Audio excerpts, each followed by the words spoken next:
الحمد لله وحده والصلاة والسلام على من لا نبي بعده أعوذ بالله من الشيطان الرجيم بسم الله الرحمن الرحيم قال الله تعالى في القرآن المجيد والفرقان الحميد أعوذ بالله من الشيطان الرجيم بسم الله الرحمن الرحيم ومن يرتد منكم عن دينه فيمت وهو كافر فأولئك حبطت أعمالهم في الدنيا والآخرة وأولئك أصحاب النار هم فيها خالدون۔ جو کوئی بھی تم میں سے اپنے دین سے پھر جاوے پھر وہ اسی حالت کفر میں مر جائے تو ایسوں کے ضائع ہو جائیں گے تمام نیک اعمال، اور آخرت میں وہ لوگ دوزخ میں رہنے والے ہیں اور اس میں وہ ہمیشہ ہمیشہ رہیں گے۔ وَمَن يَبْتَغِ غَيْرَ الْإِسْلَامِ دِينًا فَلَن يُقْبَلَ مِنْهُ وَهُوَ فِي الْآخِرَةِ مِنَ الْخَاسِرِينَ۔ اور جو اسلام کے سوا کوئی اور دین کا طالب ہو تو اس سے وہ ہرگز قبول نہ کیا جائے گا اور وہ آخرت میں بھی نقصان اٹھانے والوں میں سے ہوگا۔ کیف یہدی اللہ قوما کفروا بعد ایمانہم وشہدوا ان الرسول حق وجاءہم البینات واللہ لا یہدی القوم الظالمین۔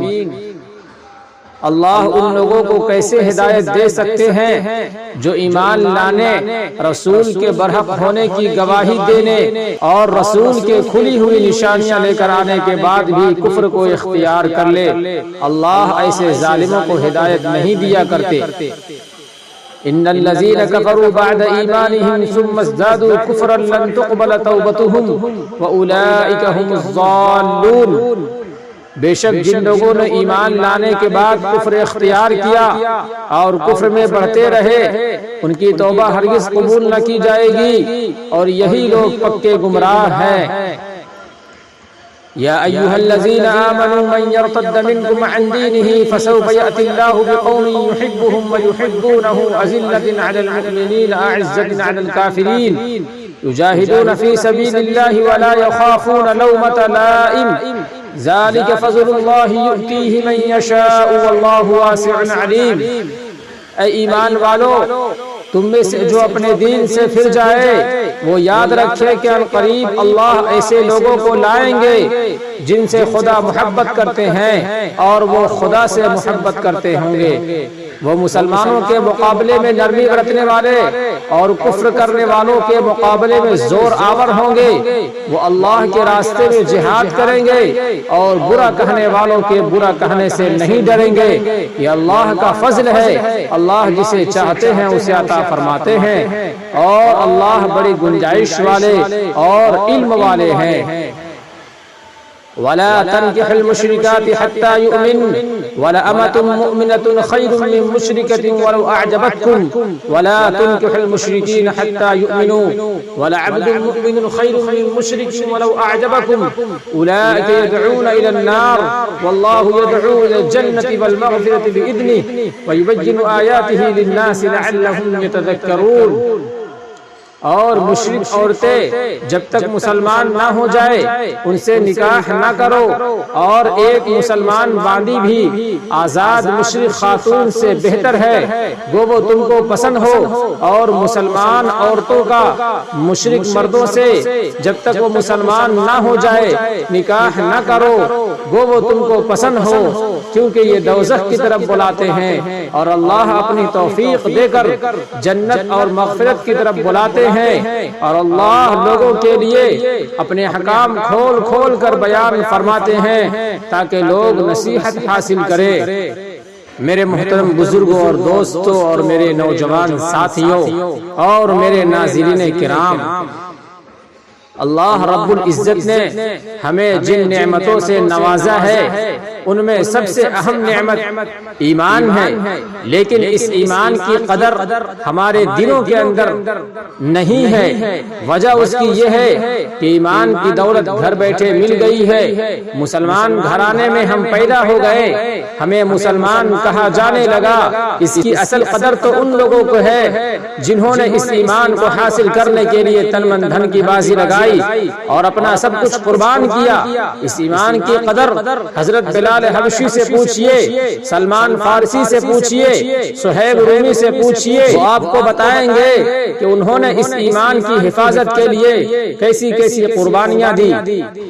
ایمان کی نعمت مل جانے کے بعد ایمان کی حفاظت یہ سب سے بڑی ذمہ داری ہے۔ کوئی مسلمان کسی بھی وجہ سے اگر ایمان کو چھوڑ دے اور وہ کفر کو اختیار کر لے تو اسے مرتد کہا جاتا ہے، اور مرتد کی بہت سخت سزا قرآن مجید کے اندر بیان کی گئی ہے۔ اللہ رب العزت نے ارشاد فرمایا کہ اس کے اعمال حبط ہو جاتے ہیں اور ہمیشہ ہمیشہ کے لیے اسے جہنم کے اندر داخل کیا جائے گا، اور اگر اسلامی قانون نافذ ہو تو اسے قتل کر دیا جائے گا۔ یہ اتنا بڑا جرم اور گناہ ہے۔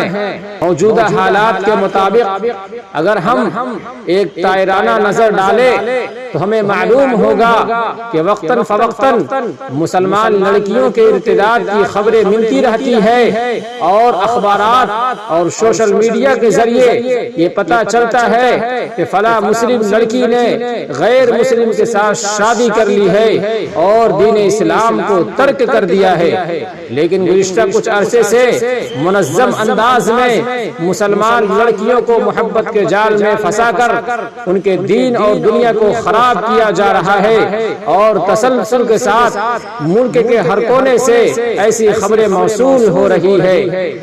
اس کے علاوہ ایک پورے خاندان کے مرتد ہونے کی خبر بھی اخبار کی زینت بن چکی ہے۔ دوستو، یہ بات اب کسی سے ڈھکی چھپی نہیں ہے کہ یہ ایک منصوبہ بند سازش کے تحت مسلم بچیوں کو پیار محبت کے نام پر ورغلایا جا رہا ہے۔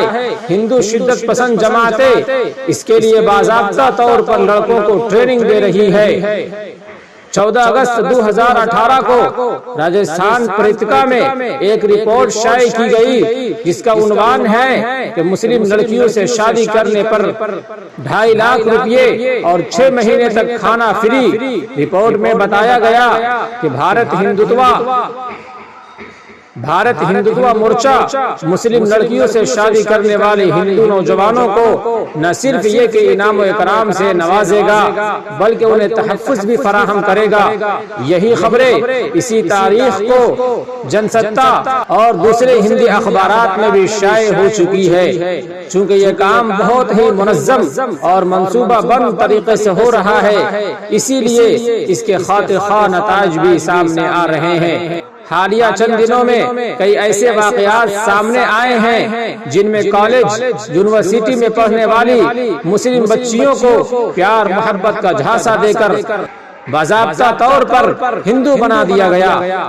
یہ مسئلہ اتنا انتہائی سنگین ہے کہ ہر روز ارتداد کے نت نئے معاملے سامنے آ رہے ہیں۔ سوشل میڈیا مسلم لڑکیوں کے ارتداد کی کہانیوں سے بھرا پڑا ہے۔ ایسی تصویریں موصول ہوتی ہے کہ اپنی بہنوں کی زندگی کو تباہ و برباد ہوتا ہوا دیکھ کر دل خون کے آنسو رونے پر مجبور ہو جاتا ہے۔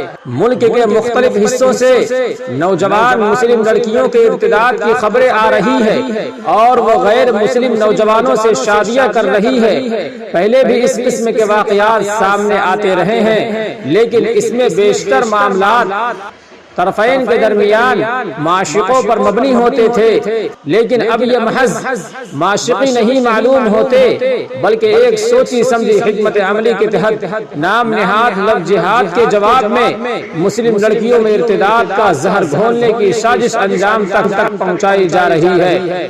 پہلے لو جہاد کا ہوا کھڑا کیا گیا تاکہ برادران وطن کو اسلام اور مسلمانوں سے بدزن کیا جائے، اور اب اپنی سازش کو عملی جامہ پہنانے پر ان کی پوری توجہ ہے۔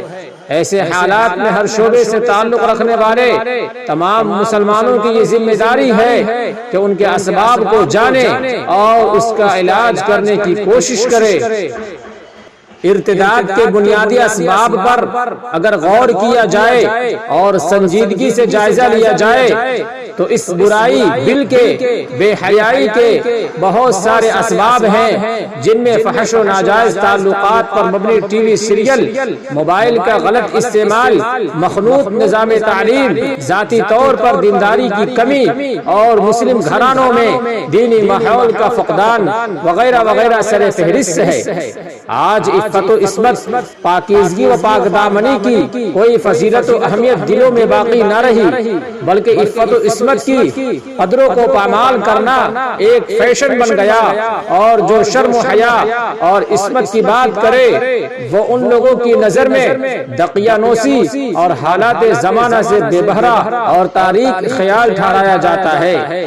اخلاق و شرافت، تہذیب و انسانیت کی جگہ حیوانیت و درندگی، دنایت و بد تہذیبی نے جگہ لے لی ہے، اور انسانیت و اخلاق کی توہین کرنا ایک محبوب مشغلہ بن گیا ہے۔ آج ہمارے بچے یہ نہیں جانتے کہ ان کے مسلمان ہونے کا معنی کیا ہے، ہم مسلمان کیوں ہیں، ہم میں اور کافر میں کیا بنیادی فرق ہے۔ آج کی نسل طہارت کے موٹے موٹے مسائل بھی نہیں جانتی۔ ہمارے بچوں کو محرم و نامحرم کسے کہتے ہیں اس کی بھی تمیز نہیں ہے۔ یہ کتنے افسوس کی بات ہے کہ کھانے کے لیے جینا اور جینے کے لیے کھانا ہمارا مقصد بن چکا ہے۔ ہمیں اپنے دین کی ترقی سے کوئی مطلب نہیں ہے، والدین کو اولاد کی تربیت کا کوئی احساس نہیں ہے، نوجوانوں کو اپنی دینی مستقبل کی کوئی فکر نہیں ہے، ہر شخص ذمہ داری کے احساس سے خالی ہے، جبکہ سرکار دو عالم صلی اللہ علیہ وسلم فرما رہے ہیں کہ سنو، تم میں سے ہر شخص ذمہ دار ہے اور اس سے اس کی ذمہ داری کے بارے میں پوچھا جائے گا۔ الا کلکم راعٍ وکلکم مسئول عن رعیتہ۔ آخر ذمہ دار کون ہے؟ الغرض مسلم لڑکیوں کی اس بے راہ روی کی حقیقی مجرم ان کے والدین ہیں، کیونکہ ماں باپ نے نہ تو اپنے گھر کا ماحول دینی رکھا، نہ ہی اولاد کو دینی اقدار سکھائے، اور نہ مومن و کافر کا حقیقی فرق بتلایا۔ ان کی ساری توجہ اس امر پر مرکوز رہی کہ میری بیٹی اعلیٰ تعلیم حاصل کر لے، اسے اچھی نوکری مل جائے، لیکن اس طرف قطعاً توجہ نہ دی کہ ان حالات میں میری بیٹی مسلمان بھی رہ جائے گی یا نہیں۔ انہیں یہ فکر تو صبح شام ستاتی رہی کہ میری بیٹی ڈاکٹر بن جائے، انجینئر بن جائے، لیکن مومن و مسلمان بھی بنے، اس کے بارے میں شاید کبھی سوچا بھی نہ ہو۔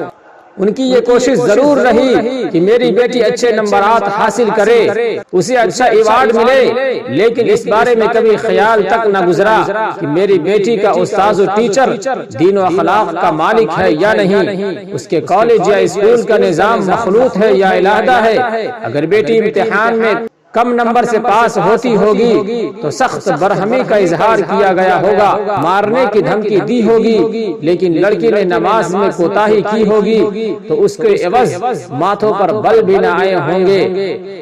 ان کی توجہ اس پر تو مرکوز ہوگی کہ میری بچی انگریزی زبان بولنے اور سمجھنے لگے، لیکن یہ کبھی نہ سوچا ہوگا کہ اسے قرآن مجید کا صرف ترجمہ ہی پڑھا دیا جائے۔ الغرض یہ کہ اللہ تعالی کی طرف سے سونپی گئی حقیقی ذمہ داریوں کو وہ بھولے رہے۔ انہیں یہ بھی یاد نہیں رہا کہ اللہ اور اس کے رسول نے ہمارے اوپر اولاد کی کیا ذمہ داری رکھی ہے، جبکہ اللہ کا ارشاد ہے، ایمان والو، تم اپنے کو اور اپنے گھر والوں کو اس آگ سے بچاؤ جس کا ایندھن انسان اور پتھر ہے۔ نبی کریم صلی اللہ علیہ وسلم کا فرمان ہے کہ جس کسی بندے کو اللہ تعالی رعایا کی ذمہ داری دیتا ہے اور اس کی موت اس حال میں ہوتی ہے کہ وہ اپنی رعایا کے ساتھ دھوکہ کرنے والا ہے، تو اللہ تعالی اس پر جنت حرام کر دیتا ہے۔ دوستو، ہمارے مسلم نوجوانوں کا حال بھی علامہ اقبال کی اس منظر کشی کے عین مطابق ہے۔ وہ رقم فرماتے ہیں، آج کے نوجوان تشنے لب ہے، ان کے دل کا پیالہ شراب عشق سے خالی ہے، چہرے دھلے دھلائے صاف ستھرے فیشن کے دل دادا، مگر جان اندھیروں میں گھری ہوئی ہے، ایمان کی شمع فروزہ گل ہو چکی ہے۔ بس علوم مغربی سے دل و دماغ روشن ہے، نہ زندگی کے مسائل پر ان کی نظر ہے، نہ حقائق کے متعلق انہیں یقین حاصل ہے، نہ مستقبل کے بارے میں انہیں کچھ امید ہے۔ انہوں نے دنیا میں آنکھ کھول کر کسی چیز کو دیکھا ہی نہیں۔ ان نااہلوں کی حالت یہ ہے کہ اپنی خودی سے تو انکار کرتے ہیں اور غیروں پر ایمان لائے ہوئے ہیں، جس کا نتیجہ یہ ہوا کہ بت خانہ تعمیر کرنے والا معمار ان کی مٹی سے بنی ہوئی اینٹوں کو اپنی عمارت میں لگا رہا ہے، اغیار اپنی ترقی کے لیے انہیں استعمال کر رہا ہے۔ ہماری درسگاہوں کو جن میں یہ نوجوان تعلیم پاتے ہیں، اپنی منزل مقصود ہی کا پتہ نہیں اور ان کے دل کی گہرائیوں تک پہنچنے اور حقیقی مقصد کی طرف انہیں توجہ کرنے کا کوئی راستہ ہی نظر نہیں آتا۔ ان درسگاہوں نے نوجوانوں کے دلوں سے فطرت کے نور کو بالکل دھو دیا ہے۔ ان میں سے ایک طالب علم بھی ایسا نہیں نکلا جسے گلشن اسلام کا گل رعنا کہا جائے۔ ہمارا معمار پہلی اینٹ ہی ٹیڑھی رکھ دیا تھا۔ ہمارے معلمین ابتدا ہی سے شاہین کے بچوں میں بطخوں کی عادت پیدا کرتے ہیں۔ علم جب تک زندگی سے سوز و ساز حاصل نہ کرے، اس وقت تک طالب علم کا دل اپنے افکار سے لذت اندوز نہیں ہو سکتا۔ تجھے اشرف المخلوقات ہونے کی حیثیت سے جو مداراج عالیہ عطا کیے گئے ہیں، ان کی تشریح و تفسیر ہی کا نام علم ہے۔ فطرت کی جو نشانیاں تجھے دی گئی ہے، علم اس کی تفسیر کے سوا اور کیا ہے؟ تجھے پہلے اپنے وجود کو محسوسات کی آگ میں تپانا چاہیے، اس کے بعد کہیں تو یہ سمجھے گا کہ تیری چاندی یعنی اسلامی تہذیب اور غیروں کے تانبے یعنی مغربی تہذیب میں کیا فرق ہے۔ آخر میں اللہ پاک سے دعا ہے کہ اللہ پاک ہم سب کی ایمان کی حفاظت فرمائے، خصوصاً ہماری مسلم بہنیں جو غیروں کے ساتھ بھاگ رہی ہے، اللہ ان کی بھی حفاظت فرمائے، آمین یا رب العالمین۔ السلام علیکم ورحمۃ اللہ وبرکاتہ۔